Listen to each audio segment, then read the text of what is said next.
الله أكبر الله أكبر إن الحمد لله نحمده ونستعينه ونستغفره ونعوذ بالله من شرور أنفسنا وسيئات أعمالنا من يهده الله فلا مضل له ومن يضلل فلا هادي له وأشهد أن لا إله إلا الله وأشهد أن محمدا عبده ورسوله أما بعد. Hörmetli din kardeşlerim, ak hüyekler, ak hakallar, ak ineyler, yaşlar, Esselamu Aleyküm ve Rahmetullahi ve Berekatuhu. Her biriniz oşo hüzde işitkeniz bardır, La ilahe illallah. Oşo hüz menen kişi yannetka kiresek. Çünki bul hüz yannetin asqısı. Hem oşo hüz ut gazabından, cehennemden bir qutulu bir sebeptir. Ama lakin küp kişi oşo hüzlerden mağanelerin bilmey. Hem oşo mağaneleri yürekке barıp yitmegen. İn birisi Allah Teala bizden yürekleri bize qaray. Hem bizden yürekleri bize qarata, bizden yürekleri bize qarab, hesap kılasak. Anın mağanesi anlata, La ilahe illallah, Allah Teala'nı başka, ibadetka layıklı ilah yok tip. Muhammed Resulullah, hem Muhammed anın peygamberi, hem ilse tip biz gıvahlık, şahitlik kılabız. Oşo hüzlerde biz til menen gine tugel, in birisi yürek menen eytirge tecbiz. Oşo hüzlerde til menen gine tugel, yürek, ihlas küngül menen eytirge tecbiz. Hem bul hüz, ul tavhid hüzü. La ilahe illallah kelime şehade Muhammed Resulullah ul tavhid hüzü. Tavhid ul Müslüman üçün in mühim neme. Tavhidti anlamayınsa İslam dininin başka düşünceleri turahında hüz alıp barau faydağı yoktur. Tavhid ul İslam dinin dünyalığı başka büte dinlerden ayırısı bir neme. Tavhid ul tik Allah Teala'nı gene Rabbin tip tanırga, onun güzel isimleri hem kamil sıfatlarına ışanıp, ibadetlerden bar türlerin de uğa gına yöneltev. Kimde kim tavhidti anlap, öz köngülünde uğa irişhe, şul kişi asıl Müslüman bulur. Eğer de indi kişi yüreğine oşu tavhid, La ilahe illallah Muhammed Resulullah hüzleri bar bitmehe, ol anın imanı şikli. Hem Allah Teala Kur'an-ı Kerim'de bizge bana özü buyurgan hem eyte Hayr surahında, Bakara surahında, Bismillahirrahmanirrahim. Hezzen ilahıgız birden bir ilah. Hezzen ilahıgız birden bir ilah. Unan rahmetli hem şefkatlinden başka ilah yok.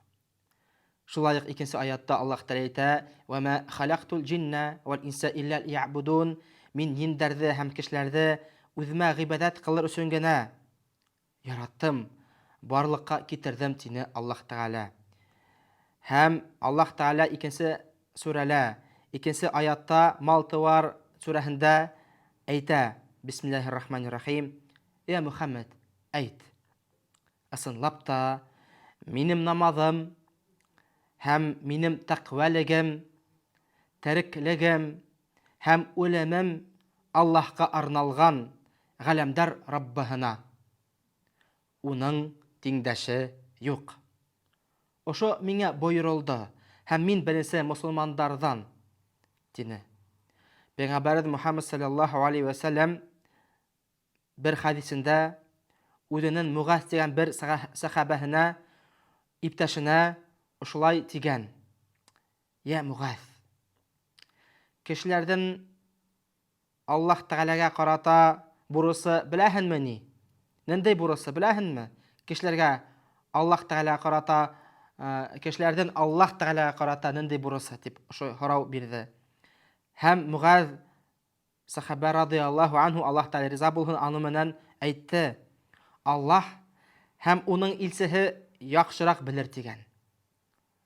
Allah hem onun ilsihi yaxşırak bilir degen. һәм Пәйгамбәрбез Мухаммад саллаллаһу алейхи ва саллям әйтте шундай һүзләрне: Кулдардан Аллаһка карата бурысы ул бары тик уга гына гыйбадат кылу һәм уга гына һис бер тиңдәшмә итмәү, тотмау дигән Пәйгамбәрбез Мухаммад саллаллаһу алейхи ва саллям. Кулдардан бурысы Аллаһ Тәгаләгә карата тиңдәш тотмау, ширик кылмау. Бер вакыт үткәч, Пәйгамбәрбез Мухаммад саллаллаһу алейхи ва саллям шул ук һорауды, шул икенче һорауды икенчерәк Муғаздан һораган: "Я Муғаз, беләһеңме, әгәр кешеләр ошоны эшләһә, Аллаһ Тәгаләнең уларга карата бурысы нимә булыр?" дигән. Әгәр дә инде ошо кешеләр ошо нәмәне кылһа, Аллаһ Тәгаләнең бурысы кешеләргә карата нинди икән беләһеңме ди?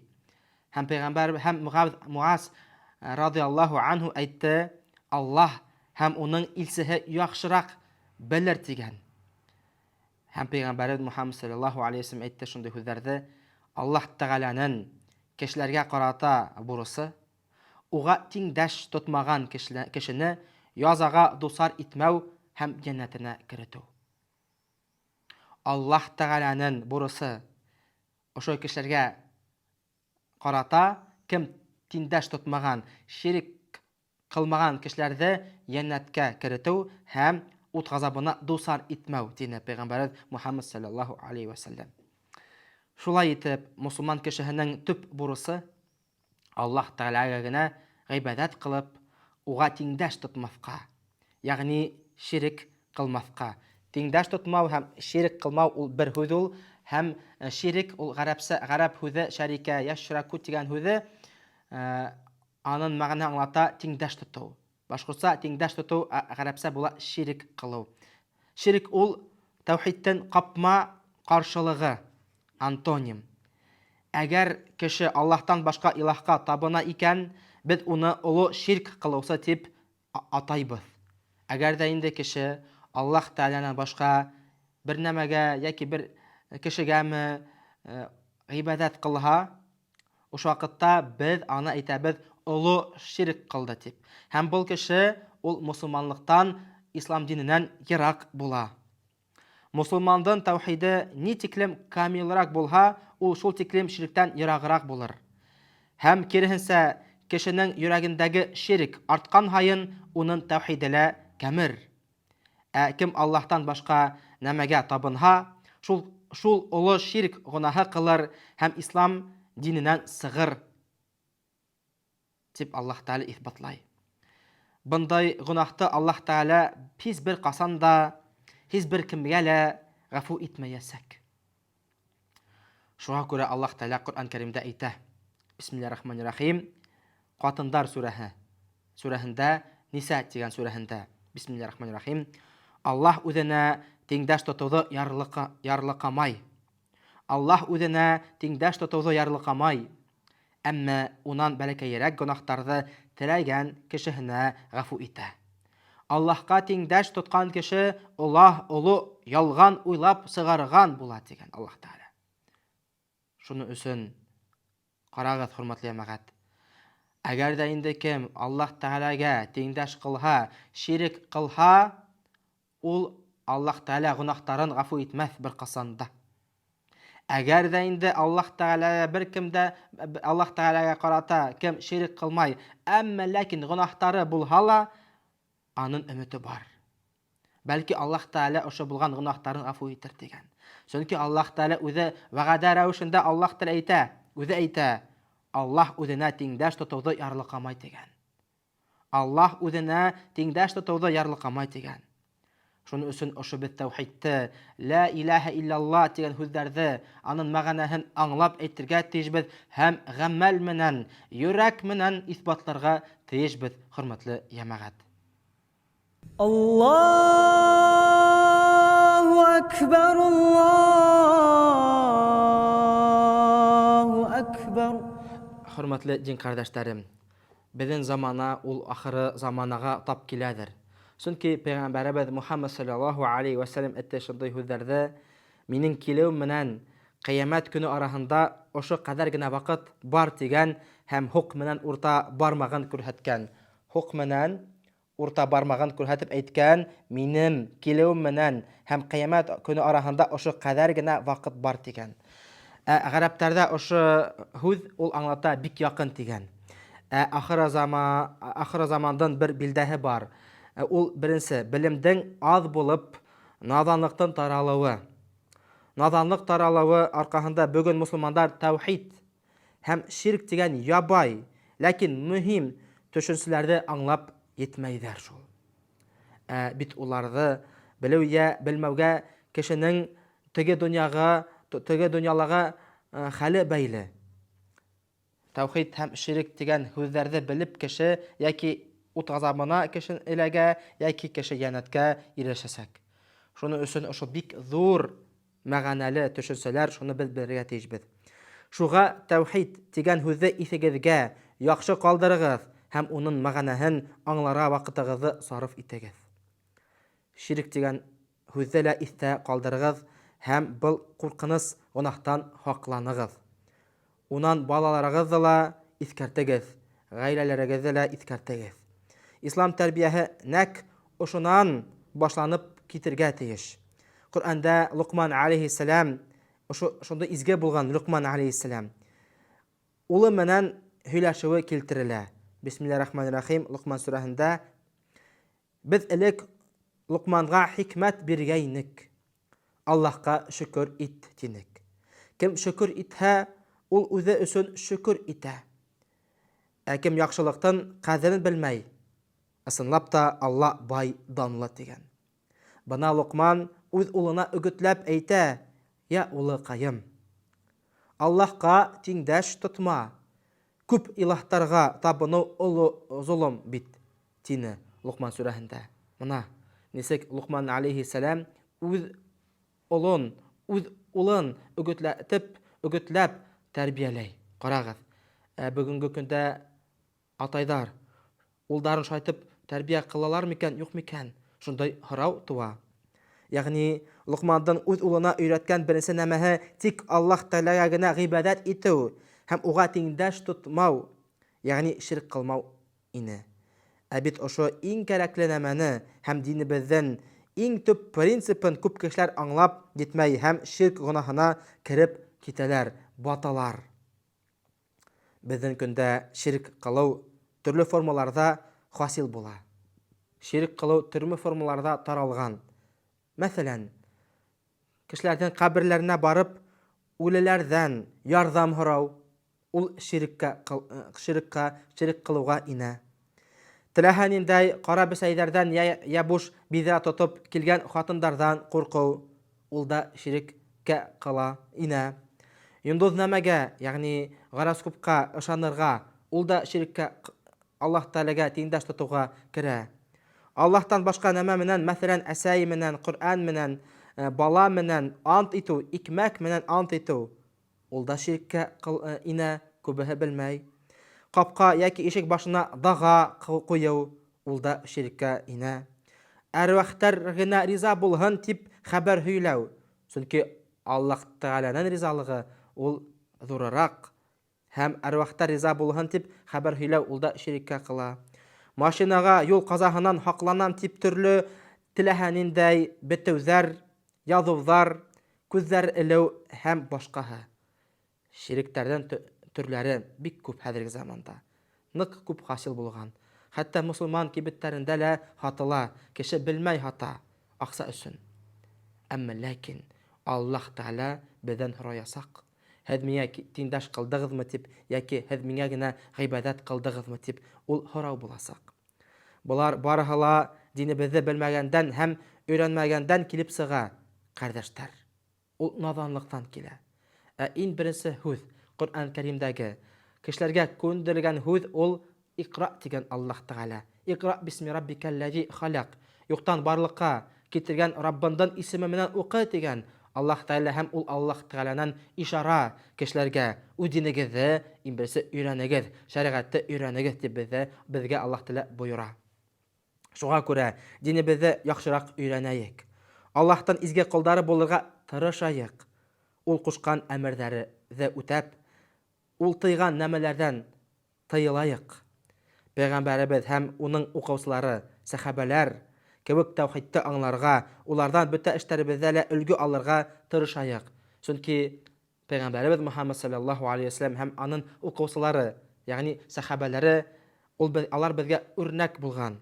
Ошо өлгө булган, ошо өлгө буенча без яшәргә тиешбез. Алар тәүхид принциптарды иң берсе өйрәнгәннәр һәм ширктан ерак булганнар. Шуның өчен ислам дине, Аллаһ Тәала ислам динен безгә ебәргән.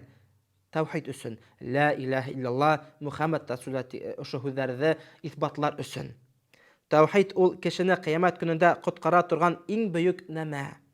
Буның турында ошо хадистә Пәйгамбәр Мөхәммәд саллаллаһу алейхи ва саллям әйтте, хадис күтселә.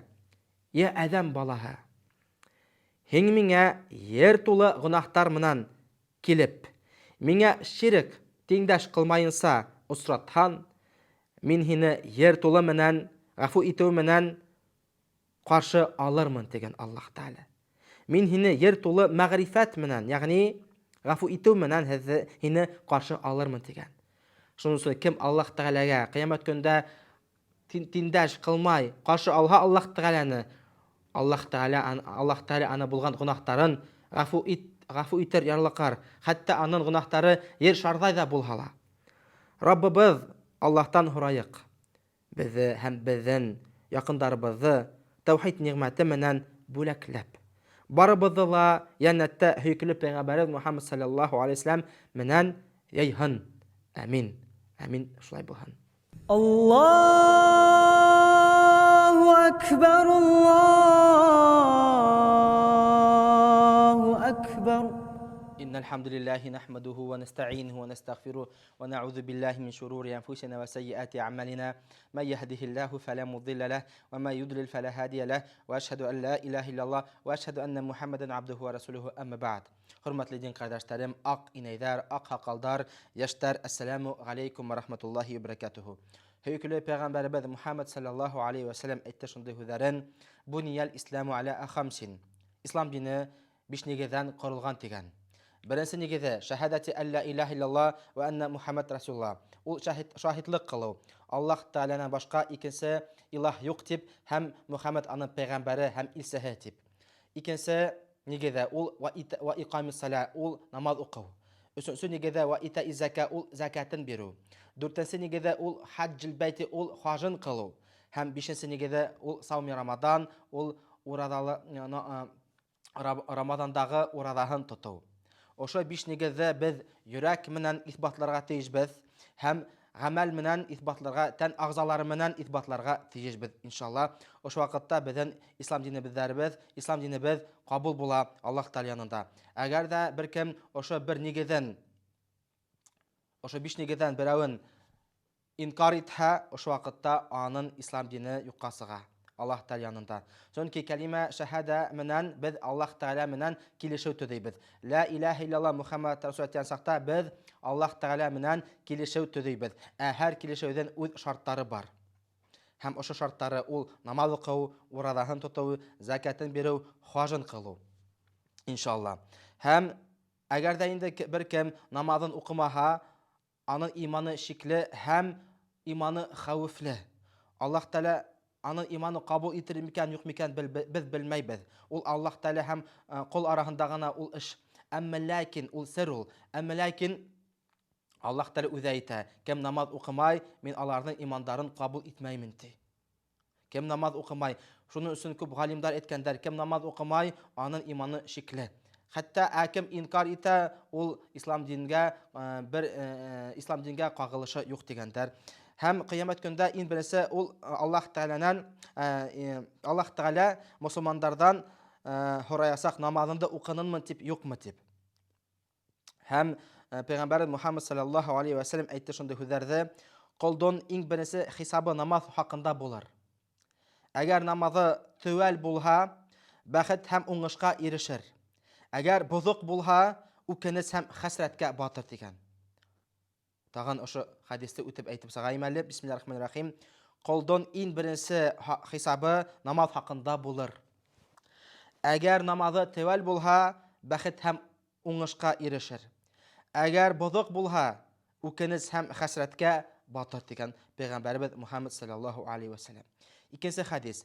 Пәйгамбәр Мухаммад саллаллаһу алейхи ва саллям әйтте: "Минем өммәтем кыямәт көне йөзләрендә һәм аяк кулларында ак тап тәһарәт эзеннән танылыр" дигән. Намаз укыр өчен тәһарәт алырга тиешбез. Ошо тәһарәт алган ерләре ул ап-ак була дигән. Пәйгамбәр Мухаммад саллаллаһу алейхи ва саллям ап-ак буласак. Һәм намазы калдырмаяк әле. Намазларыбызны тәвәл итеп укыйбыз. Уялмаяк. Моны хәзер мин карт булмайса намазга басам, мине мулла дип атайлар дип, әгәр дә инде хәзер намазга басам, мине абыстай дип атайлар дип, без имбиресе Аллаһ Тәгаләнән уйларга тиешбез. Кешенең ризалыгы Аллаһ Тәгаләнең ризалыгы менән бәйләнгән. Әгәр дә инде Аллаһ Тәгалә без менән риза булһа, кешеләр дә без менән риза буласак. Әгәр дә инде без кешеләрнең ризалыгына тип яшәһәк, ошо вакытта Аллаһ Тәгаләнең асыуы төшер. Шуның өчен намазга басайык әле, хөрмәтле җәмәгать. Кардәшләрем, чөнки ул имандын бер билдәһе, имандын бер билгеһе. Намаз менән без иншалла иманһызлардан айырылабыз. Намазга басайык әле, хөрмәтле җәмәгать. Аллаһу акбар, Аллаһу акбар. إن الحمد لله نحمده ونستعينه ونستغفره ونعوذ بالله من شرور أنفسنا وسيئات أعمالنا من يهده الله فلا مضل له ومن يضلل فلا هادي له وأشهد أن لا إله إلا الله وأشهد أن محمدا عبده ورسوله أما بعد hurmatli din kardeşlerim, ak hakaldar, ak ineyler, yaşlar, Esselamu Aleyküm ve Rahmetullahi ve Berekatuhu. Hüyüklü Peygamberimiz Muhammed sallallahu aleyhi ve sellem ettiğinde hüzaren buniyel İslamu ala hamsin. İslam dini 5 nigezden kurulgan digen. Hem birisi nigeze şehadeti en la ilahe illallah ve enne Muhammed Resulullah ol şahitlik kılı. Allah Teala'dan başka ikincisi ibadetke layıklı ikincisi ilah yok deyip hem Muhammed anın peygamberi hem ilsehe deyip şahitlik kılabız. Adaktanlığına ikincisi nigeze kile ol namaz, üçüncüsü ol zekat, dörtüncüsü haç, hem beşincisi ol urada tutuğu. Ama lakin in birisi oranda la ilahe illallah Muhammed Resulullah. Oşo hüz bilen kişi cennetke kiresek. Mesela eğer de indi bir kişi İslam dinin kabul ethe, la ilahe illallah Muhammed Resulullah hüzün anlap, mağanelerini anlap, düşünüp ethe, hem ısın köngülden İslam dinini kabul ethe, ama lakin namazın öğrenip, hem oradahın tutup öğrenmehe, ülgürmehe, Allah Teala barber anı cennetke kiretesek. Çünkü Allah Teala ayet Kur'an-ı Kerim'de, çünkü Peygamberimiz Muhammed sallallahu aleyhi ve sellem ayette, "Men kâle la ilahe illallah dakhalal cenne." Eğer de kim la ilahe illallah Muhammed Resulullah'ın ayette ihlas köngülden o vakitte ol cennetke kiresek diyen. Şunun üçün en birisi oranda, en birisi nigez, en birisi asıl, bizim asılımız ol la ilahe illallah Muhammed Resulullah'ın hüzlerini biz bütün yaktan anlap yitirge teyijbiz, öğrenirge teyijbiz. İnşallah. El-İmran surasında 12. ayetinde Allah Teala ayetinde hüzeren şahidallahu ennehu la ilahe illahu vel melaiketu ve ulul ilmi qaimen bil qist la ilahe illa huvel azizul hakim. Özünden başka ilah yoklığına Allah şahitlik özük etdi.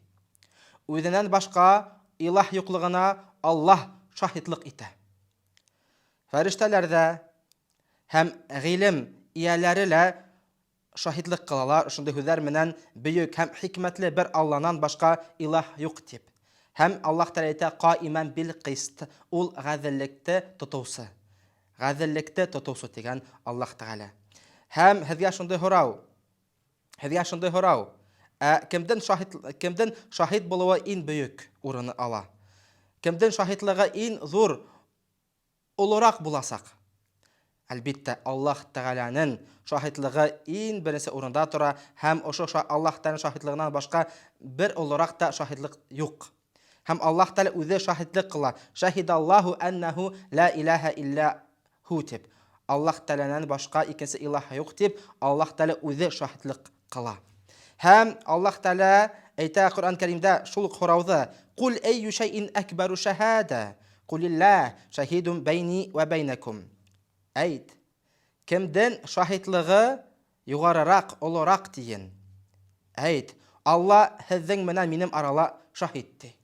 Ҡарағыҙ, хөрмәтле йәмәғәт. Ул аят Аллаһ Тәғәләнең һүҙенән һәм аның шаһитлығынан бер олораҡ та нәмә юҡ. Аллаһ Тәғәлә үҙе шаһитлыҡ ҡыла. Һәм ошо шаһитлығын беҙ икеләнмәйсә, шикләнмәсә ҡабул итәбеҙ. Һәм бөтә пәйғәмбәрләр, бөтә рәсүлдәр ни өсөн ошо күндерелде, ни өсөн ебәрелделәр?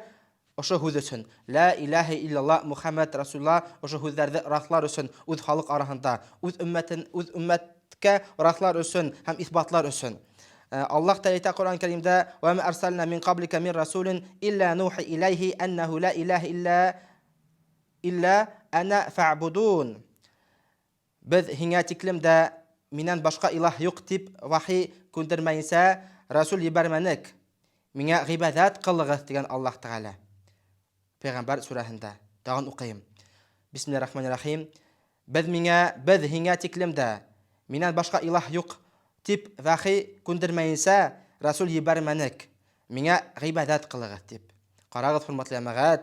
Аллаһ Тәғәлә һәр өммәткә ошо һүҙҙәр менән үҙ рәсүлдәрен, пәйғәмбәрләрен ебәрҙе.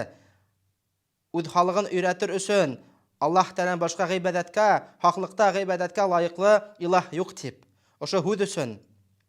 Һәм икенсе аятта Аллаһ Тәғәлә әйтә Ҡуръан Кәримдә: "Валақад баъаҫна фи кулли умматин расула ан йәъбудуллаһа ваҗтанибут тағут, фаминһум ман һадаллаһ ва минһум ман ḥaqqat عَلَيْهِ الضَّلَالَةُ فَسِيرُوا فِي الْأَرْضِ فَانظُرُوا كَيْفَ كَانَ عَاقِبَةُ الْمُكَذِّبِينَ." Бисмиллаһир-рахманир-рахим. Нәхл сүрәһендә Аллаһ Тәғәлә әйтә: "Беҙ һәр өммәткә расул ебәреп, Аллаға ғибәҙәт ҡылығыҙ, тағуттан ситләшегеҙ тип әйттерҙек. Улар араһында Алла тура юлға күндерелгәндәре лә һәм аҙашыуға дусар булғандар ҙа булды. Ер йөҙөндә йөрөгөҙ һәм ялғанға иҫәпләп кешеләрҙең һуңғы көндәрен нисек булғанын ҡарағыҙ" тигән Аллаһ Тәғәлә Ҡуръан Кәримдә. Икенсе аятта Аллаһ Тәғәлә әйтә: Бисмиллаһир-рахманир-рахим. "Анзиру аннаху ла илаһа илля ана фаттақун." Минән башҡа илаһ юҡ икәнен башҡаларға төшөндөрөгөҙ тигән Аллаһ Тәғәлә. Минән башҡа илаһ юҡ икәнен башҡаларға төшөндөрөгөҙ тигән. Һәм Аллаһ Тәғәлә ошо һүҙҙәрҙе иҫбатлаған һәр өммәткә. Ебәргән пәйғәмбәрләрен ошо һүҙ өсөн. Һәм кешеләр йәннәткә керәсәктәр ошо һүҙ өсөн. Һәм кеше ут азабына инә керәсәк, әгәр дә ошо һүҙен белмәһә һәм ошо мәғәнәләр аңламайса һәм ошо һүҙ буйынса йәшәмәһә, ул ут азабына дусар булыр. Шуның өсөн, хөрмәтле йәмәғәт, ла илаһа иллаллаһ Мухаммад Расулла ул һәбейҙең генә әйтеү һүҙҙәре түгел ул. Ҡайһы кеше теге үҙ хәтта ошо ҙур оло һүҙҙе ла илаһа иллаллаһ тигән һүҙҙән мәсхәрә итә. Үҙ диненән мәсхәрә итә. Был кеше әгәр дә инде үҙ мусулманлығын һанап, үҙен мусулман итеп һанап, әгәр дә инде ла илаһа иллаллаһ Мухаммад Расулла тигән һүҙҙәрҙән мыҫҡыл итеп, мәсхәрә итеп, көләмәс рәүешендә һөйләһә, аның иманы ҡабул булмай. Аның иманы ҡабул булмай Аллаһ Тәғәлә алдында, сөнки ошо һүҙҙәрҙән һуң бөйөклөрәк бер һүҙ ҙә юҡ. Ла илаһа иллаллаһ Мухаммад Расулла тигән һүҙҙән һуң бер һүҙ ҙә, бөйөклөрәк һүҙ ҙә юҡ. Ошо һүҙҙәрҙән һуң бөйөклөрәк һүҙ юҡ һәм булмаясаҡ та. Тағын Аллаһ Тәғәлә әйтә Ҡуръан Кәримдә: "Ва асбага алейкум ни'амаһу ظاهرة وباطنة." Ва асбага алейкум ни'амаһу ظاهرة وباطنة. Луҡман сүрәһендә 2-нче аятында аның мәғәнәһен аңлата. Аллаһ Тәғәлә һеҙгә төрлө яҡтан ниғмәтләне. Күренгән ниғмәтләре менән дә һәм күренмәгән ниғмәтләре менән дә тигән Аллаһ Тәғәлә. Аллаһ Тәғәлә беҙҙә кешеләрҙе төрлө яҡтан ниғмәтләне. Үҙ рәхмәттәрен беҙгә бирҙе. Күренгән һәм күренмәгән ниғмәтләрен дә. Һәм ғалимдар әйтә, күренмәгән ниғмәтләре араһында ул ла илаһа иллаллаһ Мухаммад Расулла тигән һүҙенә керә тип. Ла илаһа иллаллаһ Мухаммад Расулулла тигән һүҙе керә тип. Шуның өсөн, хөрмәтле йәмәғәт, ул ниғмәт. Кем ла илаһа иллаллаһ йәшәй, ул ғазапта йәшәй. Аның йөрәге тынысһыҙлыҡта, аның йөрәге депрессия туйларын, ҡайғы туйларын, хәсрәт туйғарын һәр ваҡыт тойоп йәшәй.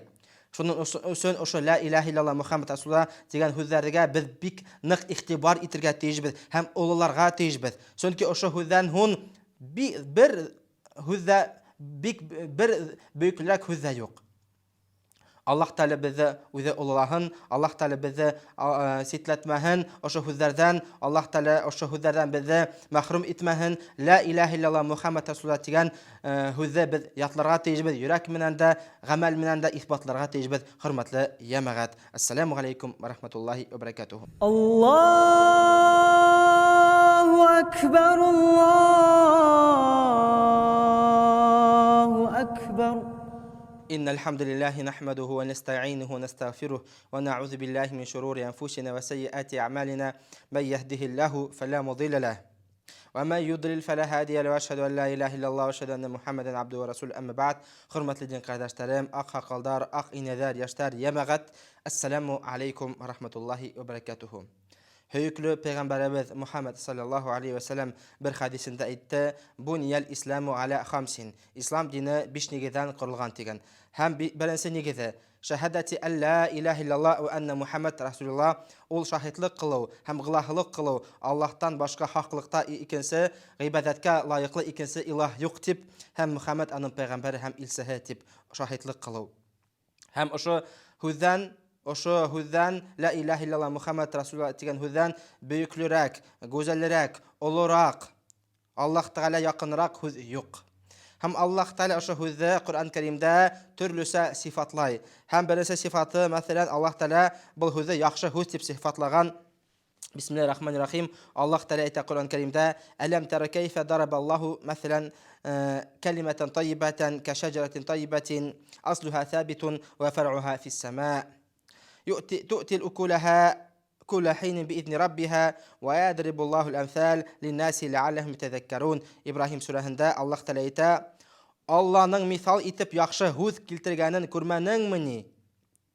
Ol hüz yaxşı ağaç hımaq, tamırı nıq, butaqları kökкә ulğaşqan. Rabbinin ruxsatı menən ol hər vaqt yemiş berip tura. Belki akılğa kilirlər tip Allah kişiyə misal kitirə. Hem ikinci sıfatı Allah Teala oşu kelime şehadeni la ilahe illallah Muhammed Resulullah'ını ikinci hüz menen sıfatlay nıklı hüz tip. Hem Allah Teala ayet Kur'an-ı Kerim'de yusabbitullahu allazina amanu bil kavli sabiti fil hayati dunya ve fil ahire ve yudillillahu az-zalimin ve yef'alullahu ma yasha. İbrahim surasında Allah Teala ayet iman kitirgen kişilerde Allah nıklı hüz menen dünyalıkta la ahirette la nığıta. Zalimdardı yoldan yazdıra, adaştıra. Allah üze niteləhə şunu işləy. Qarağız hürmetli əməqət. Nıqlı hüz digən hüz nə məğlata ol? La ilahe illallah Muhammed Rasulullah digən hüz.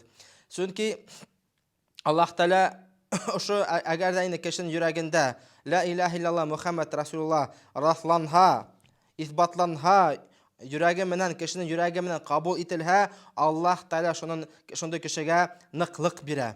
Tüzümlük bire, sızamlık bire. Hem vəqədə aytib iman kitirən kişilərdə Allah nıqlı hüz menen dünyalıqda la, ahirətdə la nığıta digən. Ol la ilahe illallah hüzü. Hem ikinci sıfatı oşu hüzdən la ilahe illallah Muhammed Rasulullah hüzdən ol kilişu digən. Kilişu. Hem Allah Teala ayet Kur'an-ı Kerim'de la yemlikune şefaate illa men ittehada inde'r-Rahmani ahda. Allah Teala ayet Ar-Rahman menen kilişkəndərindən başqahın yaqlausı bulmaz digən. Ar-Rahman menen kilişkəndərindən başqahı yaqlausı bulmaz digən. Hem oşu kilişi hüzü ol la ilahe illallah Muhammed Rasulullah. Hem İbn Abbas diyen galim ayta el-ahd kilişi ol kelime şehade ol tevhid hüzü kelime şehade hüzü la ilahe illallah Muhammed Rasulullah digən hüzü. Hem dörtüncü sıfatı oşu hüzden Allah Teala oşu la ilahe illallah turahında ol ışanıslı terek digən. Şulay tip sıfatlagan ışanıslı terek. Bismillahirrahmanirrahim. Bakara surasında Allah Teala ayta: "Femen yekfur bit-tağuti ve yu'min billahi faqad istemsaka bil-urvetil vusqa la infisama laha vallahu semiun alim." 256. ayatında Allah Teala ayta: "Butqa tapınmay Allah'a inangan kişi hınmay turgan ışanıslı terekке tayandı diyen. Isınlap da Allah işitip bilip tura." Oşu kelime şehadeni Allah Teala oşu hüdnen sıfatlagan ışanıslı terek diyen. Butqa tapınmay Аллаға инанган кеше һынмай торган ышанысы терәккә таянды. Һәм бишенче сифаты Аллаһ Тәала ла илаһа иллаллаһ турасында әйткән хаклык дигән, дөрестлек дигән, һәм хаклыктан иң югары дәрәҗәһе дигән, һәм хаклыктан төп сиге дигән. Хаклыктан төп сиге. Аллаһ Тәала әйтә Коръән Кәримдә Нәбә сүрәһендә: "Яума якумур руху вал малаикату саффа ла ятакалламуна илля ман азина лахур рахману ва қала саваба." Ибраил менән фәрештәләр, Ибраил менән икенче фәрештәләр саф булып баскан көндә Ар-Рахмандан рөхсәтеннән тыш беркемдә һүз һөйләмәс, һөйләгәне дөресте генә әйтер, һөйләгәне хаклыкты гына әйтер дигән. Һәм ошо галимдар әйтәләр, хаклык дөрес нәмә ул? Ошо фәрештәләр әйткән хаклык турасында галимдар әйткәндәр, ул ла илаһа иллаллаһ Мухаммад Расулуллаһ дигән һүз буласак дигән. Шуның өчен хөрмәтле мәгать, ошо ла илаһа иллаллаһ Мухаммад Расулуллаһ дигән һүзнең дәрәҗәһен без аңлап итәргә тиешбез. Аллаһ Тәгалә янында бу иң бөек һүз, иң гүзәл һүз, иң күркәм һүз, һәм мусламаннар өчен дә ул иң күркәм һәм гүзәл һүз булырга тиеш. Һәм галимдар әйткән, күкте һәм ошо күк әһелдәре менән, йердәге әһелдәре менән ошо һүз бәйләй дигән. Ошо һүз менән бәйләнештә тора дигәндәр. Фәрештәләр кешеләр менән һәм кешеләр фәрештәләр менән һәм Аллаһ Тәгалә менән ошо һүз менән һүз аркасында кеше бәйләнештә тора дигән.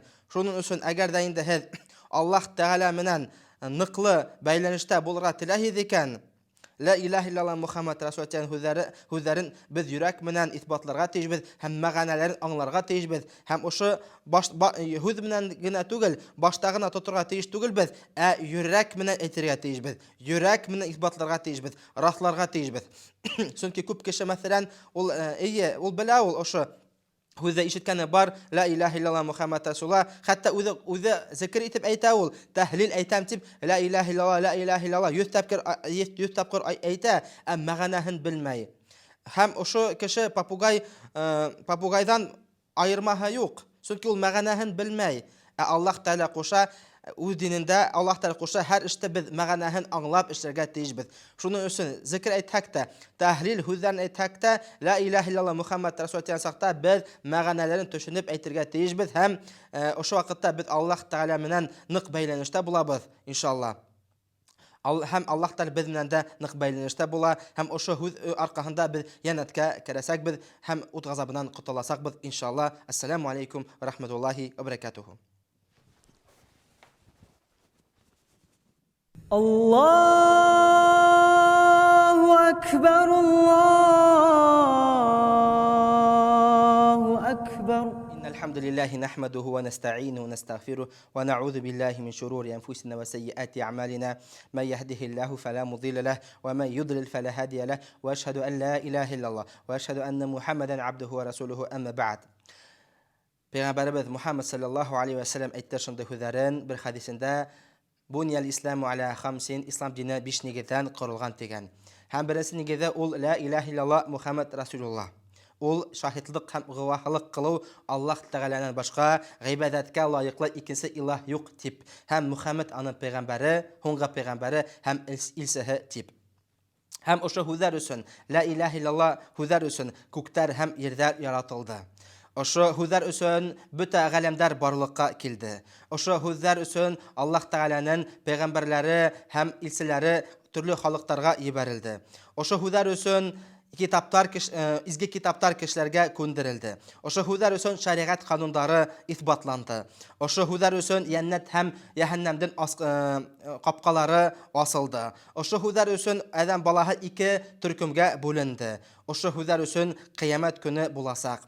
Ошо һүзләр өчен мизан һәм үлсәү кешеләрдә хисаплар өчен куяласак. Һәм кыямат көндә адам балаһы 2 адым да эшләй алмай, бер адым да эшләй алмас. Ошо 2 һорауга җавабын бирмәгәнсә, беренче җавап кемгә һин гыйбадат кылып яшанын, кемгә һин табынып яшанын. Икенче һорау инде һәм җибәрелгән расулларга һәм пәйгамбәрләргә нинди җавап кайтардың. Ошо һорауларда һәм кем ла илаһа иллаллаһ Мухаммад Расулуллаһ һүзләрен мәгънәһен белеп әйтһә, ошо вакытта ул ут газабыннан коткарыласак. һәм ошо һүздән ла илаһа иллалла һүзләрдән, калима шаһада һүзләрдән, калима тавхид һүзләрдән фазилатлары бик күп. Пәйгамбәрбез Акрам алейһиссалам әйтте шундый һүзләрен бер хадисендә. Әгәр дә инде кем ла илаһа иллалла Мухаммад Расулулла, әгәр дә инде кем ла илаһа иллаллаһты 10 мәртәгә кабатлаһа, ул Исмаил алейһиссаламдан милләтеннән 4 кул азатты, дүрт кул кешене азат иткән һәмәк булды дигән. Тагын хәзер кабатлап әйтәм, Пәйгамбәрбез Мухаммад саллаллаһу алейһи ва саллям әйтте шундый һүзләрен, кем ла илаһа иллалла һүзләрен 10 мәртәгә кабатлап әйтһә, аның савабы Исмаил алейһиссалам милләтеннән 10 кул кешене азат иткән һәмәк булды дигән. Һәм икенче хадисендә Пәйгамбәрбез Мухаммад саллаллаһу алейһи ва саллям әйтте шундый һүзләрен, кем ла илаһа иллалла вахдаху ла шарика ла лахул мульку ва лахул хамду ва хуа аля кулли шайин кадир һүзләрен әйтһә, ошо һүзләр мин һәм бөтен пәйгамбәрләр әйткән һүзләреннән олырак һүзләрен таба алмас дигән. Һәм ләкин ошо һүзләрен ла илаһа иллаллаһты без ихлас күңелдән әйтергә тиешбез. Ихлас күңелдән әйтергә тиешбез. Һәм ошо ихлас күңелдән әйтһәк, ошо вакытта без ут газабынан коткарылсак, һәм ла илаһа иллалла Мухаммад Расулулла ул үлсәүдә, мизанда бик авыр һүзләр буласак. Бер хадис килтерелә, Пәйгамбәрбез Мухаммад саллаллаһу алейһи ва саллям әйтә шундый һүзләрен, Кыямат көндә хисап булган сакта бер кешене килтерерләр дигән. Һәм ошо кеше алдында 99 төрелгән кагыз халасактар, һәм ошо 99 төрелгән кагызда аның гынахтары язылган буласак. Һәм Аллаһ Тәгалә ошо кешегә өндәшеп әйтә, ошо язылган гынахтарыңды һин кабул итәһеңме, юкмы? Бу ошо гынахтарды һин кылдыңмы, юкмы ти? Һәм бу кеше әлбәттә әйтер, "Ие, Аллаһ Тәгалә, бу минем гынахтарым." Һәм ошо кеше Аллаһ Тәгалә әйтер, һинең акланыр өчен, яки һинең бер изге гамәл өчен бер һүз бар микән, юк микән ти? Һәм ошо кеше әйтер, "Я Раббым, я галәмдар Раббаһа, юк, акланыр өчен һүз таба алмаймын ти. Һәм бер изге гамәл дә таба алмасмын" дигән. Һәм Аллаһ Тәгалә әйтә, "Юк ти. Һинең бер изге гамәл бар ти. Һәм һинә карата зулым кылынмас" дигән. Һәм бер дәфтәр биткә язылган бер язуны әпкелерләр. Һәм ошо язуда ла илаһа иллалла Мухаммад Расулулла дип язылыр. Ла илаһа иллалла дип язылыр, Мухаммад Расулулла дип. Һәм ошо кеше әйтәсәк, "О, я Раббым, нисегендә мин ошо 99 төрелгән кагызлар белән ошо бәләкәй дәфтәр битеннән сагыштыра алам инде ти? Нисегендә ул изге гамәл нисек була инде? Ул бит сагыштырып булмай, бу бәләкәй изге гамәлдә ошо 99 төрелгән кагыз менән." Һәм Аллаһ Тәгалә әйтә, "Һиңа карата зулым кылынмас" ди. Һәм ошо язылган бәләкәй дәфтәр битен бер үлсәүз табакка һалыныр, һәм 99 кылган гынахтар, язылган гынахтары төрелгән кагызда 99 төрелгән кагызы гынахтары менән бер икенче үлсәүз мизанына, үлсәүз табактарына һалыныр. Һәм ла илаһа иллалла язуы ошо 99 төрелгән кагызларынан авырак булыр. Һәм ул ошо кеше ут газабынан коткарылыр һәм җәннәт әһелләрдән язылыр дип әйтелә ошо хадистә. Шуның өчен, хөрмәтле әмәгать, без ошо һүзләрне ихлас күңелдән әйтергә тиешбез. Һәм ошо ләкин кешеләрдән ошо һүзләргә карата ихласлыктары төрлечә дигән Пәйгамбәр Мухаммад саллаллаһу алейһи ва саллям. Мәсәлән, бер хадисендә Пәйгамбәр Мухаммад саллаллаһу алейһи ва саллям әйтә, әгәр дә инде кем ла илаһа иллаллаһты әйтһә, һәм аның йөрәгендә иманы арпа бөртектә генә булһа, ошо вакытта ул барыбер җәннәткә керәсәк һәм ут газабынан сыгарылып коткарылсак дигән. Һәм шул ук хадисендә дәвам итеп Пәйгамбәр Мухаммад саллаллаһу алейһи ва саллям әйтә, әгәр дә инде кем ла илаһа иллаллаһты будай бөртектә әйтһә, һәм аның иманы будай бөртектә булһа, ул барыбер җәннәткә керәсәк дигән. Һәм өченче өлешендә Пәйгамбәр Мухаммад саллаллаһу алейһи ва саллям әйтә, әгәр дә инде кем ла илаһа иллаллаһты әйтһә, һәм аның йөрәгендә сан бөртүктә иманы булһа, ул бары бер янәткә керәсәк дигән Пәйгамбәр Мухаммад саллаллаһу алейхи ва саллям. Ошо хадистә без аңлайбыз, кешеләрнең ихласлыгы ошо һүзләргә карата, ла иллаллаһка, Мухаммад Расулуллаһка карата имандары төрлесә була. Кайһыларда имандары зуррак була, кайһы ихласлыгы, кайһы кешеләрнең имандары әзрәк була, кәмрәк була. Әмма ләкин ошо һүзләргә карата ихласларыбыз зуррак булгансы, безнең ут азабынан котылырга юлдар күбрәк буласак. Шуны без белә тиешбез.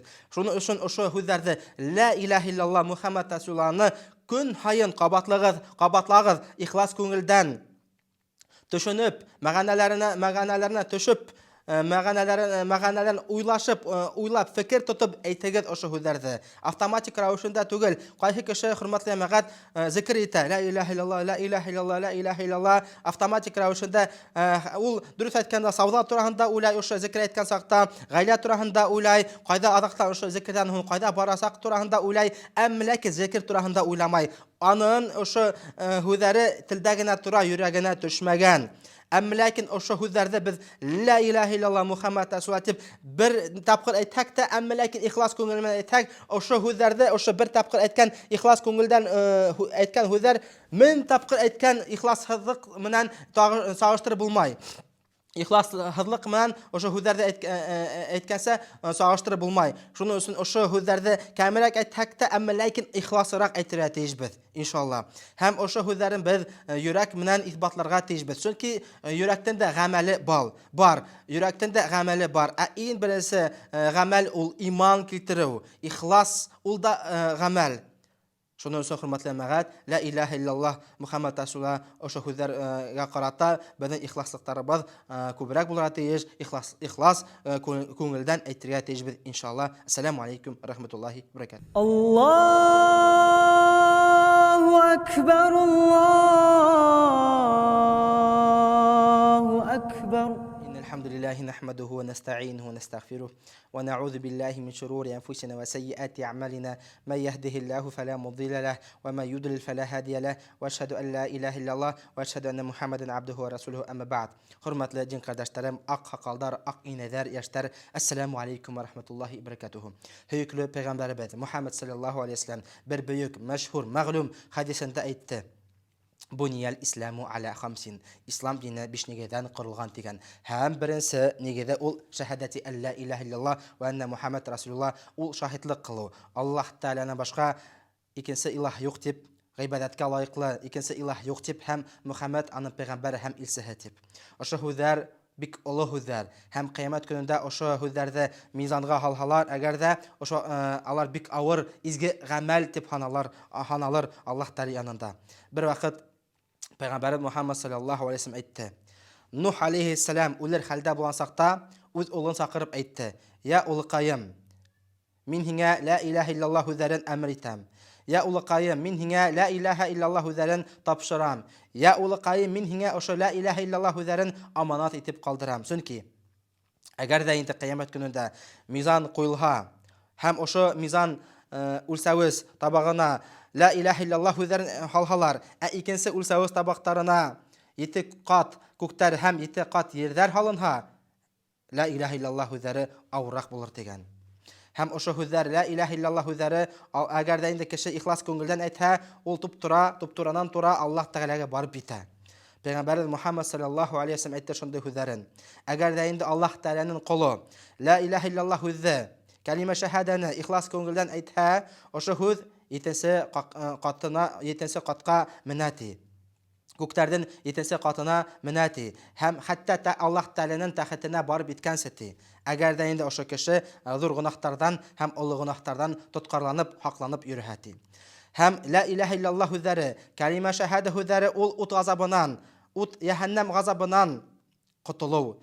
Peyğəmbər Muhammed sallallahu aleyhi ve sellem aytdı şunda hüzərin, əgər də indi kim la ilahe illallah hüzərin ixlas köngüldən aytə, Allah Teala anın üçün yəhənnəmdə haram qalır degan. İkinci hadisində bir vaxt Peyğəmbər Muhammed sallallahu aleyhi ve sellem məzindən adansının əşhədü ən la ilahe illallah degan hüzə işitkəs ul aytdı, qutuldu ti. Uttan qutuldu ti.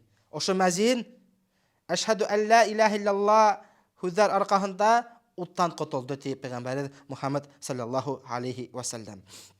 Hem ikinci hadisinde Peygamberimiz Muhammed sallallahu aleyhi ve sellem aytdı şunday hüzlerde iman ol 70 tarmaqdan kübrak degen.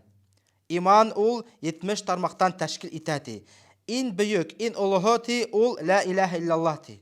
En tübəni ol yolda yatqan, kişilerde qamavsalagan ayvirlerde alıp bıraktırı ol en tübəni ti. Hem imandan en zor tarmağı, en büyük tarmağı ol la ilahe illallah hüzleri, kelime şehade hüzleri.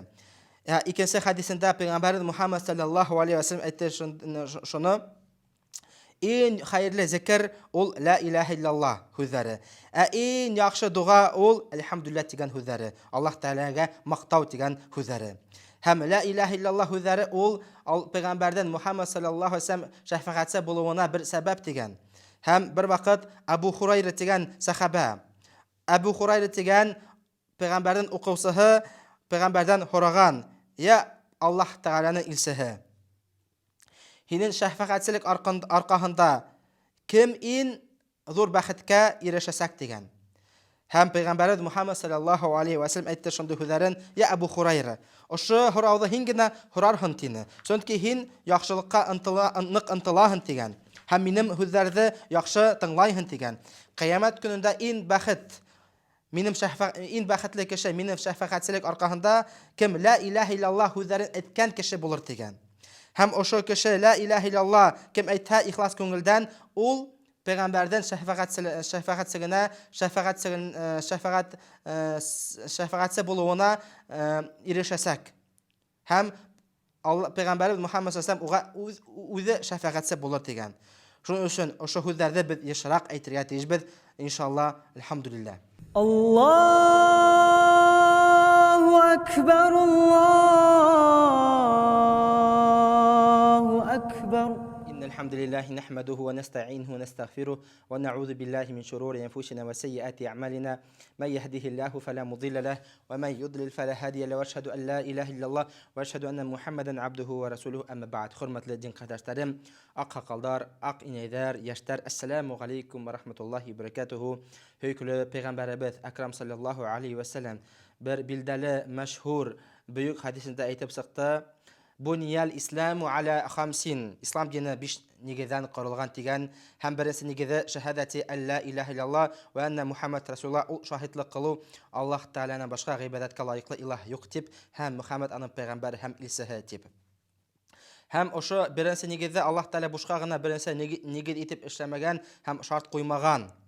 Çünkü eğer de indi oşu birinci nigizden şartları ütelhe hem oşu birinci kelime şehade hüzleri bütün yüreklerinde bar bite Allah Teala ikinci türlü gıybedetlerde kabul etesek. Namazında kabul ete, uradahında kabul ete, zakatında, hacında kabul ete. Eğer de indi birinci nigiz, kelime şehade, kelime tevhid, oşu hüzler, la ilahe illallah Muhammed Resulullah birinci nigizleri dürüst bulmaha hem şartların ütemehek, talaplarını ötemehek, o vakitte bizim namazlarımızı Allah Teala hem tutkan uradalarımızı, verilgen zekatlarımızı, kılgan haclarımızı kabul etmeyi. Şunun için Peygamber hem anın okuvçuları, sahabeleri bik dikkatli bulgandar, bik ihtibarlı bulgandar oşu hüzlerge. Oşu hüzler menen alar yaşagandar. Hem biz her Müslüman kişi, her mümin kişi bile her işten öz şartı var, hem talapları var. Mesela namazın da talapları şartı var, urada tutudun da şartı var, hac kılığın da hem türlü bütün gıybadetlerden, her gıybadetlerden şartları var. Eğer de o şartları ütelmehe, o gıybadet kabul etilmey. Hatta kişi nık ihlas köngül menen de birilip işleheli. Şunun için hürmetli emagat her işten iki şart var. Birisi ol ihlaslık, ikincisi talapqa tura kelu. Allah Teala'nın talabına tura kelu. Hem Peygamberden Muhammed sallallahu aleyhi ve sellem sünnetine tura kelu. Hem oşu birisi nigizden la ilahe illallah hüzden, oşu kelime şehade hüzlerden, kelime tevhidden hüzlerden de şartları var. Mesela Әл-Хасан әл-Басри дигән бер кеше булган, галим булган, һәм ошо галимдан һорагандар. Күп кеше ла илаһа иллаллах әгәр дә әйтһә бит ул җәннәткә керә дип һорагандар. Чөнки Пәйгамбәр Мухаммад саллаллаһу алейһи ва саллям бер хадисендә әйтте, әгәр дә инде кеше ла илаһа иллаллах Мухаммад расул әйтһә, ла илаһа иллаллах та әйтһә, ошо вакытта ул җәннәткә керәсәк дип.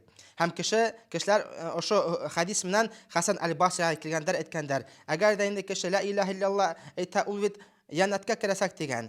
Әм ләкин Хасан әл-Басри ошо галим әйткән, әйе, ул җәннәткә керәсәк, әгәр дә инде кушканнан ошо шарттарын үтәһә һәм талаптарга туры килһә, талаптарын үтәһә дигән. Ошо вакытта җәннәткә керәсәк дигән. Һәм икенче бер мисал китерәм. Мәсәлән, Вахб әл-Мунаббих дигән галим булган һәм ошо галимдан һорагандар. Ла илаһа иллаллах бит ул җәннәтнең аскысы ла инде дип һорагандар. Ла илаһа иллаллах ул бит җәннәтнең аскысы дип һорагандар. Ул әйткән, әйе, әлбиттә, ла илаһа иллаллах үзләре ул җәннәтнең аскысы. Әмма ләкин һәр аскыстан үз тармагы, үз теше бар дигән. Әгәр дә инде ошо тешет аскысты тыкһак, нигә йозакка ул асмай. Һәм җәннәттән дә аскыстар, җәннәт аскысында ни бар, тешләре бар дигән. Һәм ла илаһа иллаллах үзләренең дә ниләре бар, шарттары бар. Һәм ошо шарттарны без үтәргә тиешбез иншалла. Һәм ошо шарттар ул Коръән Кәримдән сыгарылып һәм Пәйгамбәрдән Мухаммад саллаллаһу алейһи ва саллям сөннәтеннән сыгарылып исбатланды. Ул шарттарды Аллаһ Тәгалә үзе шарт итеп куйган. Һәм ошо ла илаһа иллаллах үзенең 7 шарты бар. 7 шарты бар. Беренче шарт ул гыйлем. Наданлыктан тыш гыйлем. Беренче шарт наданлыктан тыш гыйлем. Икенче шарты ул шикһез ышангалык. Шикһез ышану. Өченче шарт ул рияһызлык, ихласлык. Рияһыз ихласлык. Дүртенче шарт ул ысынлыкка тугрылык булу. Ысынлыкка тугрылык булу һәм яманлыкка бирелмәү. Бишенче шарт ул нәфрәтһез тулы камил мөхәббәт. Бишенче шарт ул нәфрәтһез тулы камил мөхәббәт. Алтынчы шарт ул бойһыну. Камил бойһыну, тулыһынса бойһыну. Етенче шарт ул ситләтмәенсә һәр нәмәне кабул итү. Һәр нәмәне кабул итү, ситләтмәенсә һәр нәмәне кабул итү. Беренче шарт ул гыйлем, икенче шарт ул ихлас, күңелдән ышангалык. Өченче шарт ул ихлас, дүртенче шарт ул ысынлыкта тугрылыкка хүзле булу. Бишенче шарт ул мөхәббәт, алтынчы шарт ул бойһыну, тулы бойһыну һәм җиденче шарт ул кабул итү. Хәзер иншалла аңлатмаһын без аңлатып сыгарбыз иншалла. Һәм ошо шарттарда ул булай гына теге һаванан сыгармагандар, ошо шарттарда Аллаһ Тәгалә үзе шарт итеп шарттарны нитеп куйган, Коръән Кәримдә куелган һәм сүннәттә куелган ошо шарттар. Һәм иншалла без асыклап сыгарбыз ошо шарттарда. Ассаламу алейкум ва рахматуллаһи. Аллаһу акбар, Аллаһу акбар.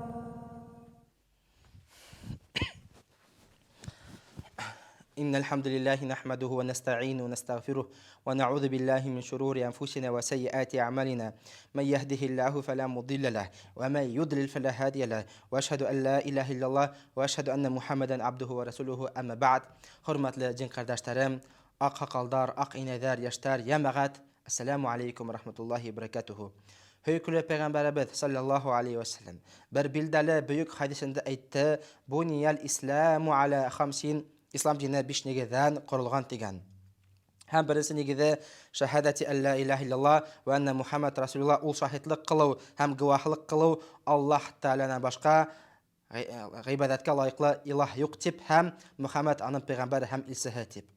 Oşo birinci negizə ul birinci bulub boşqa gına turmay. Çünki oşo birinci negizdən ikinci negizləri bik bəyli həm şartlı. Hem Allah ne üçün əgər də indi məsələn birisi nigizə la ilahe illallah üzəri bizdən yürekləri bizə var bitməhə, hem aqıldan yürekə düşməhə, hem oşu məğanələrini anlamahaq, bizdən namaz oqularımız, урада тотуларыбыз, закатты бирәүләребез, закатын бирәүләребез, хажын кылуларыбыз Аллаһ Тәгалә кабул итмәй. Әгәр дә инде без ошо беренче нигездән ла илаһа илляллаһты дөрес итеп аңлаһак, ошо вакытта Аллаһ Тәгалә безнең намазларыбызны ла, укыган намазларыбызны ла, тоткан урадаларыбызны ла, биргән закатларыбызны ла һәм кылган хаҗларыбызны ла Аллаһ Тәгалә кабул итә. Ихласлык кына җитмәй шул. Ул һәр эштән, һәр гыйбадәттән ике шарты бар. Беренче шарт ул ихласлык, ә икенче шарты ул Аллаһ Тәгаләнең һүзенә туры килү һәм пәйгамбәрдән сөннәтенә туры килү. Ошо вакытта гына Аллаһ Тәгалә ошо изге гамәлләрне кабул итә. Мәсәлән, һәр мусламан белә, һәр эштән, һәр гыйбадәттән үз шарты бар. Мәсәлән, намаз укыган сактала шартлары бар. Кыблага бурылга тиешбез, мәсәлән, тахаратлы булырга тиешбез, тиешле бер әйбердә, кием халымда булырга тиешбез, киемен киергә тиешбез, закатын биргән сактала, анда ла үз шартлары бар. Ошо закат ул нисапка тиклем барып битергә тиеш. Мәсәлән, хаҗын кылган сактала, аның да шартлары бар. Мәсәлән, хаҗдан үз вакыты бар. Һәм һәр гыйбадәткә караһак үз шартлары бар. Һәм ла илаһа илляллаһ та ул гыйбадәт. Ул йөрәктән гыйбадәте. Ла илаһа илляллаһ ул йөрәктән гыйбадәте һәм аның шарты олорак һәм без игътибарларыбызны һәм ныграк бирергә тиешбез. Бик диккатле булырга тиешбез. Ошо һүзләргә ла илаһа илляллаһ һүзләргә бик диккатле булырга тиешбез. Һәм аның шартлары һәм талаплары бар. Мәсәлән, шундый галим булган Әл-Хасан Әл-Басри бер вакыт уга килгәндәр һәм әйткәндәр: "Я Хасан, я Әл-Басри, кеше бит әйтә, ла илаһа илляллаһ дип әйтһәң, һин янәткә туры керәсәкһең" дип. Һәм Әл-Хасан Әл-Басри әйтте шундый һүзләрне: "Ие, әлбәттә, кеше ла илаһа илляллаһ дип әйтһә, ул янәткә керәсәк. Әмма ләкин ошо һүзләрнең тиешлеһен бирһә тиһә. Хакын бирһә, хакын үтәһә, ошо вакытта янәткә керәсәк." Икенче бер галим Вахб Әл-Мунаббих дигән галим булган һәм ошо галимдан һорагандар: "Ла илаһа илляллаһ һүзләре бит ул янәтен аскысыла инде" дип. Шулай түгелме ди?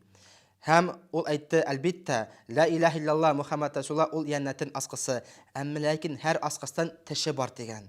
Әгәр дә инде тешһез аскысты йодакка кертһәгез, ул йодакты асмаясак һәм янәттән дә йодагы бар һәм йодагында тиешле аскыс кына ошо ниде асасак дигән йодакты. Һәм ошо янәт капкаһыннан кеше янәткә керәсәк. Һәм ошо ла илаһа илляллаһ һүзләрдән 7 шарты бар. 7 шарт. Беренче шарт ул гыйлем. Наданлыктан тыш гыйлем ул беренче шарт. Икенче шарт ул шикһез ышану. Ул икенче шарт. Шикһез ышану. Өченче шарт ул ихлас. Ихласлык. Рияһыз ихласлык. Икейүзлек рияһыз ихласлык. Дүртенче шарт ул ысынлыкка тугры булу.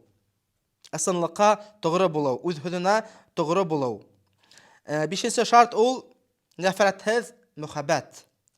Алтынчы шарт ул камил бойһону. Һәм җиденче шарт ул камил кабул итү. Ошо шарттар Коръән Кәримдә һәм Пәйгамбәрдән саллаллаһу алейһи ва саллям сөннәтендә исбатланган. Ошо 7 шарт Аллаһ Тәгалә һүзендә, Коръән Кәримдә һәм Пәйгамбәр Мухаммад саллаллаһу алейһи ва саллям сөннәтендә исбатланган. Шуның өчен иншалла без ошо шартларын аңлатып сыгабыз иншалла. Аллаһу акбар, Аллаһу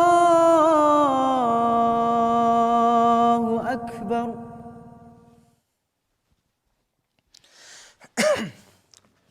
إن الحمد لله نحمده ونستعينه ونستغفره ونعوذ بالله من شرور أنفسنا وسيئات أعمالنا من يهده الله فلا مضل له وما يضلل فلا هادي له وأشهد أن لا إله إلا الله وأشهد أن محمدا عبده ورسوله أما بعد. Höykülü Peygamberimiz Muhammed sallallahu aleyhi ve sellem bir büyük bildalı hadisinde aytdı: "Buniyal İslamu ala 5. İslam dini 5 nigezden kurulgan digen. Һәм беренче нигезе шаһадати алла илаһа иллаллах ва анна Мухаммад расулуллах. Ул шаһидлык кылу. Аллаһ Тәгаләдән башка гыйбадәткә лаеклы икенче илаһ юк дип һәм Мухаммад аның пәйгамбәре һәм илчесе дип. Һәм ошо һүздәндә ла илаһа иллаллах һүздәндә калима шаһада һүздәндә шартлары бар. 7 шарты бар. Беренче шарты ул гыйлем. Наданлыктан тыш гыйлем. Икенче шарт ул шөбһәһез, шикһез ышанганлык, иман китерү. Өченче ул ихласлык. Дүртенче шарт ул ысынлыкка тугры булу. Бишенче шарт ул нәфрәтһез мөхәббәт. Алтынчы шарт ул камил буйһыну. Һәм жетенче шарт ул камил кабул итү. Һәм ошо шартларны аңлатып сарга без тиешбез иншалла. Беренче шарт гыйлем, наданлыктан тыш гыйлем. Ошо гыйлемдә, ошо һүздә ла илаһа иллаллах һүздә калима шаһада һүздә без белергә тиешбез. Һәм ул беренче шарт гыйлем. Һәм ошо һүздән ла илаһа иллаллах һүздән мәгънәһен аңларга тиешбез.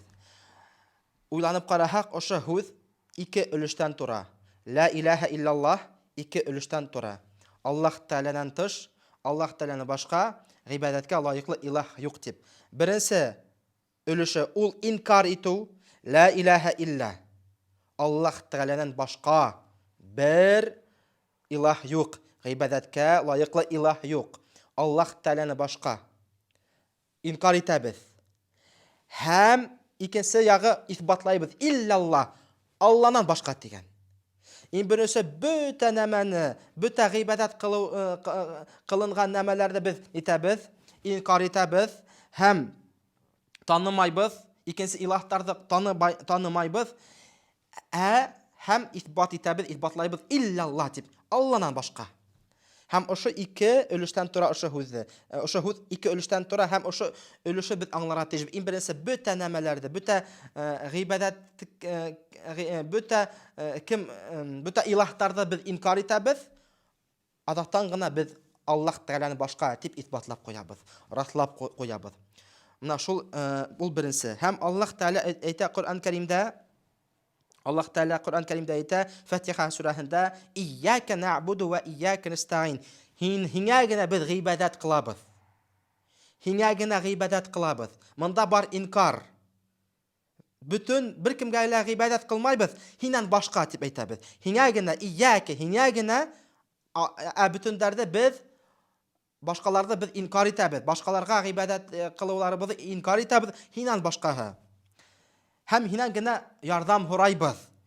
Ва ияка нестаин, ярдәм һиннән генә һорайбыз.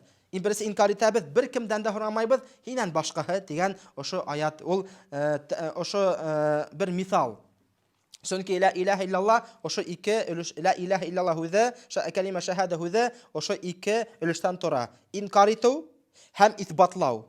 Инкар итү бүтән икенче гыйбадәт илаһтарга итүле илаһтарны без инкар итәбез.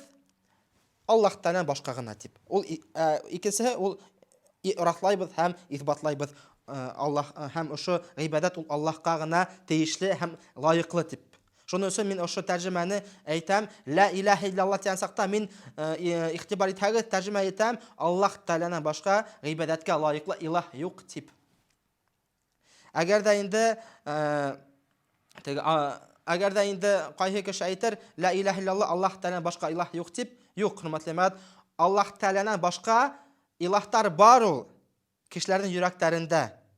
Алар йөрәкләрендә илаһ итеп алгандар. Әмма ләкин ысынлыкта, хаклыкта бер генә илаһ бар.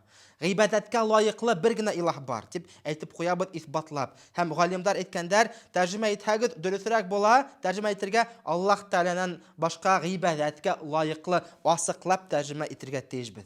Илаһ юк дип. Аллаһ Тәгаләнән башка гыйбадәткә лаеклы илаһ юк дип. Икенче аятында Аллаһ Тәгалә әйтә Коръән Кәримдә, Мөхәммәд сүрәһендә: "Фә'ләм аннаху ла илаһа иллаллах." Бел, Аллаһнан башка гыйбадәткә лаеклы илаһ юк дип. Һәм беренче шартына ул туры килә. Бел, без белергә тиешбез. Гыйлем ияләре булырга тиешбез ошо һүзләр хакында. Elhamdülillah. Hem Peygamberimiz Muhammed sallallahu aleyhi ve sellem etti şunday hüzərin, əgər də indi kim la ilahe illallah hüzərin bilib mərhum bulha, vafat bulha, o şu vaqtda ol şikir şübhəsiz yanatga kirəsi bulur degan. Peygamberimiz Muhammed sallallahu aleyhi ve sellem hem aytdı, şartlab aytdı, şartını qoyub aytdı, bilib aytdı. Şunun üçün biz o şu hüzə kalima şahada hüzən bilib aytırga tecvid, məğanahin. Күп кеше мына мәҗлесләрдә килеп һорайһын, ла илаһа иллаллаһта ишеттегезме дип, ишеттек, мәгънәләрен беләһегезме? Юк, белмәйбез дип әйтәләр. Мәгънәләрен белергә тиешбез. Аллаһ Тәгалә әйтә, ошо һүзен шарты ул мәгънәһен белергә тиешбез. Шуның өчен иншалла беренче шартты без үтәргә тиешбез. Беләйек, төшенәйек. Әлхәмдүлиллаһ. Һәм икенче шарт ул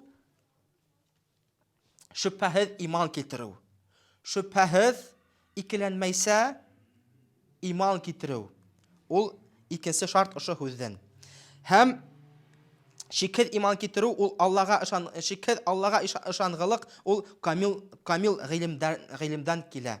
Әгәр дә инде ошо ышангылык şikir iman kitirew кайдан килә ул? Әгәр дә инде кеше белһә, өйрәнһә.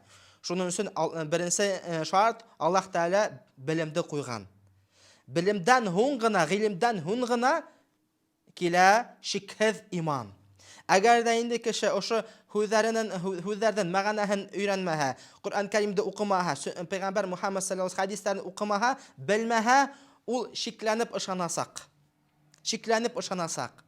Шуның өчен берсе бит белергә тиешбез. Чөнки хәтта карайбыз бына беренче аят, беренче һүз Kur'an-ı Kerim'dəgi kişilərə birilgən, көндірілгən, Allah Teala Kur'an-ı Kerim'də başlayan İqra digən, oqu digən. İqra bismi rabbikəl-ləzi xalaq. Rabbından ismindən oqu.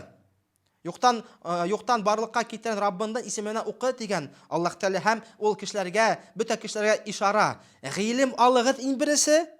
G'ilim alğandan hun hizgə şübhəsiz, şikhiz iman gelir deyib. Şunun öse o dini bizi öğrenirge tecbüz. Küp kişi o dinin üstün güne bile. Horahan olayta o dinin turahında hülep yüvereleti hek olayta bilmeyim bar sünnitler, bar şehitler namaz okura gerek üstün güne ite. Nisik iman kitirgenin, iman nigideri turahında, İslam nigideri turahında, nema ol takdir, nema ol kanagat, nema ol kader, nema ol kıyamet günü, kim ol peygamber, kim ol sahabeler, tabiğindar, galimdar, Nilerde bütünlerde bilmeyler hürmetli mağaz. Şunun için biz g'ilim alır tecrübez, g'ilimden hun biz şüphesiz iman kitire tecrübez. Hem o şu la ilahe illallah hüsden, kelime şehade hüsden ol ikinci şartı Allah Teala'ga kamil şikhiz imandarımızı kiltirev. Kamil şikhiz imandarımızı kiltirev. Hem Allah Teala ayta Kur'an-ı Kerim'de Bismillahirrahmanirrahim Hucurat surahında innemel mu'minûnellezîne âmenû billahi ve rasulihi thumme lem yertabu ve cahadu bi emvalihim enfusihim fi sabilillahi ulaike humus sadikun. Allah menen onun Resulüne iman kiltirip bir de şik tutmay malı menen yanin birip Allah yolunda kurashgan kishi gina haq mümin bola. Ul ihlas to'g'ri degan Allah Teala.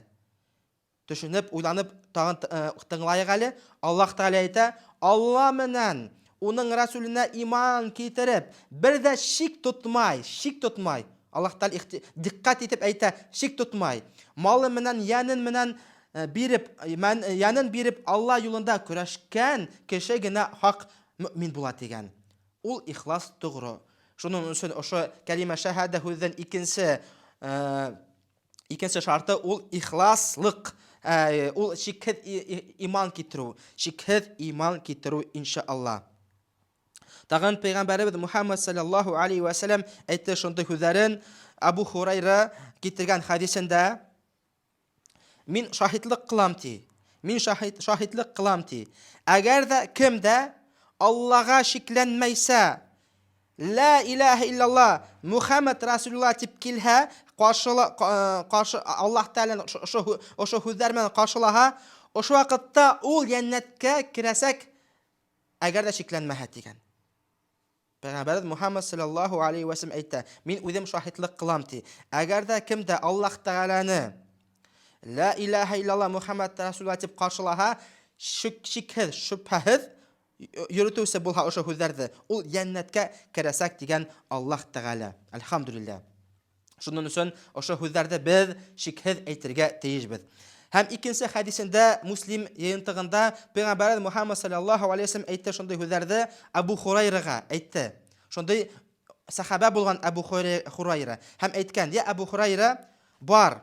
Ошо бүлмәнән сыккан кешеләрне ошо бүлмәнән сыккан әгәрдә һәм кем ла илаһа иллаллаһ әйткән һүзләрне шикһез әйтеп йөрүсе һүзләрне әйтеп йөртүсене күрһән, ул янәткә керәсәген керә дип аны һөендер" дигән Пәйгамбәр Мухаммад саллаллаһу алейхи ва саллям. Әгәр дә инде һин ошо бүлмәнән сыгып, ошо ла илаһа иллаллаһ һүзен йөртүсен күрһән һәм ул шикләнмәсә, ошо һүзләрен әйтһә, аны яннәт белән һөендер дигән Пәйгамбәр Мухаммад саллаллаһу алейхи ва саллям. Шуның өчен без гыйлем алабыз. Аллаһтан шикләнмәсә иман китерәбез. Һәм Аллаһ Тәгалә әйтә Коръән Кәримдә: "Иннама яхшаллаһу мин ибадиһи ал-улама". Кем ул галим кеше? Һәм кем ул Аллаһ Тәгаләнән ысынлыкта, хаклыкта курккан кеше? Кем Аллаһ Тәгаләне белгәне дигән. Галим кеше, галимдар гына Аллаһ Тәгаләнән курка дигән. Курка, ягъни димәк, ул Аллаһ Тәгаләгә шикһез, шөбһәһез иман китергән дигән. Ярар. Ул беренче шарт ул гыйлем, икенче шарт ул шөбһәһез иман китерү, өченче шарт ул ихласлык. Рияһызлык, икейүзлексез ихлас китерү, иман китерү, ихласлык. Һәм Аллаһ Тәгалә әйтә Коръән Кәримдә: "Бисмиллаһир-рахманир-рахим. Ала лиллаһи ад-дину ал-халис". Ала лиллаһи ад-дину ал-халис. Аллаһга ихлас дин генә арналган дигән. Аллаһга ихлас дин генә арналган дигән. Әгәр дә инде кеше ихласһызлык менән ошо һүзләрне әйтһә, ла илаһа иллаллаһ Мухаммад расулуллаһ, әмма ләкин йөрәгендә ихласлык булмай һәм икейүзлек менән генә әйтә, кешеләрне алдартыр өчен, ошо вакытта Аллаһ Тәгалә аның һүзләрен кабул итмәй бөтенләй дә. Шуның өчен без ихлас күңел менән, асык күңел менән ошо һүзләрне, ла илаһа иллаллаһты, кәлимә шаһаданы әйтергә тиешбез. Ул өченче шарт. Ла илаһа иллаллаһтан өченче шарты ул ихлас дин менән Аллаһ Тәгаләгә иман китерү. Алла әйтә бит, Аллаһга ихлас дин генә арналган. Икенче динде, ихласһызлык динде Аллаһ Тәгалә кабул итмәй. Һәм Әл-Байина сүрәһендә Аллаһ Тәгалә тагын әйтә: "Ва ма умиру илля лиябудуллаһа мухлисина лаһуд-дин хунафа" дигән. Уларга ханиф булып, дингә ихлас булып, Аллаһга гына гыйбадат кылырга әмер бирелде. Әмер бирелде Аллаһга ничек кенә гыйбадат кылырга? Ихлас күңел менән генә ти. Әгәр дә инде кеше ихласһызлык менән ошо һүзне әйтә, әгәр дә инде кеше ихласһыз намазын укый, әгәр дә инде кеше ихласһыз закатын бирә, урадаһын тота, хаҗын кыла, кешеләргә күрһәтеп кенә, кешеләр әйтһен дип, ошо вакытта Аллаһ Тәгалә аның иманын кабул итмәй. Һәм икенче хәдисендә Бухари йыентыгында Пәйгамбәр Мухаммад саллаллаһу алейхи ва саллям әйтте шундый һүзләрне: "Минем шәфәгатьчелек аркаһында иң бәхет кеше кем ихлас күңелдән ла илаһа иллаллаһ дип әйткән кеше булыр" дигән. Шуның өчен ошо һүзләрдә без ихлас күңел менән әйтергә тиешбез, иншааллаһ. Тагын дүртенче шарт, имандан шарты ул тогрылык. Ошо һүзгә тогры булу. Русса әйтелә инде правдивость, исключающий ложь. Ошо һүзгә тогры булу. Һәм Аллаһ Тәгалә әйтә Коръән Кәримдә, мисал өчен Аллаһ Тәгалә Коръән Кәримдәге аятын китерәбез.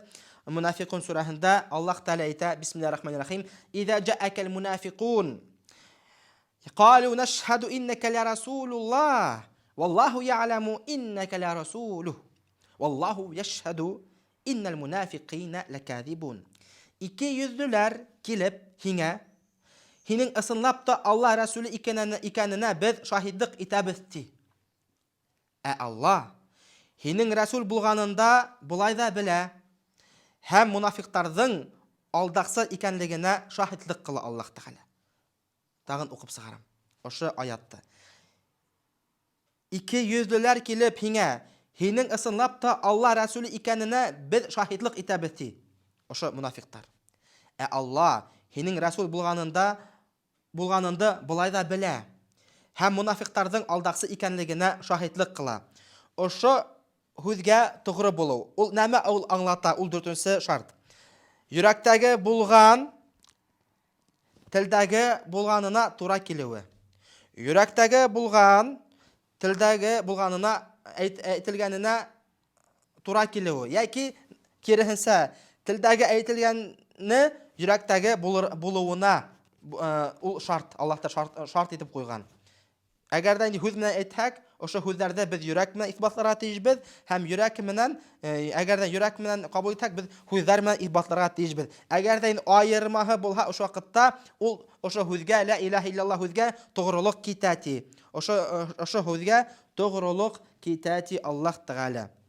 Һәм шуның өчен без Аллаһ Тәгаләгә иншалла иман китерһәк, Аллаһ Тәгалә бездән иншалла ла илаһа иллаллаһты кабул итә. Һәм бер хадисендә Пәйгамбәр Мухаммад саллаллаһу алейхи ва саллям әйтте шундый һүзләрдә: әгәр дә инде кем ла илаһа иллаллаһты тугры һүз менән әйтһә, һәм йөрәк тугры һүз менән әйтһә, Аллаһ Тәгалә аның өчен яһәннәм утын харам кылыр дигән. Һәм 5нче шарт ул мөхәббәт. Нәфрәтһез мөхәббәт. Кем ла илаһа иллаллаһ һүзен әйтә, ул шикһез Аллаһ Тәгаләне иң беренче йөрәгендә иң беренче йөртүче булып Аллаһ Тәгаләне генә һәм аның рәсүлен яратырга тиеш. Иң беренче йөрәгебездә мондай мөхәббәт була тиеш. Ошо мөхәббәттән һун бөйөклерәк мөхәббәт юк. Ул Аллаһ Тәгаләне яратуы һәм аның пәйгамбәрен һәм аның динен. Һәм пәйгамбәребез Мухаммад саллаллаһу алейхи ва саллям әйтте шундый һүзләрдә: لا يؤمن أحدكم حتى أكون أحب إليه من والده والناس أجمعين تيجان. هذا أصنلقتا هذا مسلمان بالماهغ أجر من هم الله تعالى هذا يراجع إن بيوك إن يراتقان نملر بالمحقتي إن يراتقان دارdan بالمحقتي.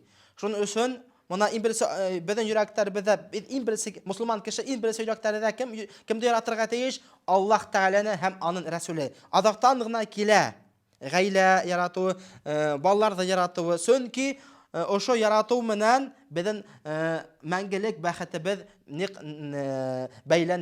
beylengen, şartlangan şartı var. Hem ikincisi ol eğer de indi neme Allah Teala'nın nəməgə asılısıға şuğa uq asılanırğa biz deyişbіз. Məsələn, Allah Teala'nın asılı nəməgə sığa. Məsələn, imanhızlıqqa, bizdə imanhızlıqqa qarata asılarımızı kurətlətirgə deyişbіз. Məsələn, ikincisi, Allah Teala asılanı əgər də indi kişi öz ata-əsəhin hürmət etməhə, şunda kişini kurhək, bizdə şunda kişini kurhək asılanırğa deyişbіз. Çünki Allah Teala ol asılana. Allah Teala'nın mühabbəti bizden mühabbət menən bir bara, həm Allah Teala'nın asılı, həm nəfrət buluğu bizden asılı menən bir barırğa tiyiş. Hürmetli yeməğət. Məsələn, Allah Teala aytdı Quran-ı Kərimdə, Baqara surəsində, Bismillahirrahmanirrahim, "Və minən nasi men yettexidu min dunillahi andada yuhibbunahum ka hubbillah." وَالَّذِينَ آمَنُوا أَشَدُّ حُبًّا لِلَّهِ. Adam arasında tağı nideler Allah'a tengdaş itip alğanlar var. Adam arasında tağı nideler Allah'a tengdaş itip alğanları var degen. Ular şunu Allah'ını yaratkan hamak yaratadı. Oşu tengdaşlardı. İmanlı kişiler Allah'ını nıgrak yarata. İmanlı kişiler Allah'ını nıgrak yarata. Hem oşu hüzlerde etken sakta biz bütün mühabbet menen eytirgə tecbit uşu hüzlərdə. Həm ol 5-ci şart. 5-ci şart. 6-cı şart qabul etu.